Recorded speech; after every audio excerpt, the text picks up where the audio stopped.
ফেরেশতারা বলল আমিন।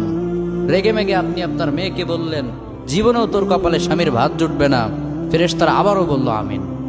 আচ্ছা, আপনি না সেই ব্যক্তি যে তার নিজের জীবনের চাইতেও সন্তানকে বেশি ভালোবাসেন? আপনি না সেই ব্যক্তি যে তার সন্তানের জন্য হাসতে হাসতে নিজের জীবনটাও দিয়ে দিতে পারেন?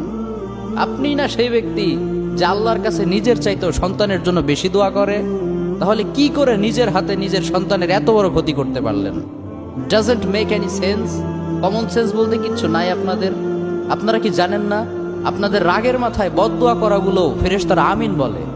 দাওয়াতুল ওয়ালিদ আলা ওয়ালাদি, বাবা মা তার সন্তানের জন্য যেই দোয়া করে সেটা ভালো হোক কিংবা বদদোয়া হোক, আল্লাহ সেটাই কবুল করে নেয়।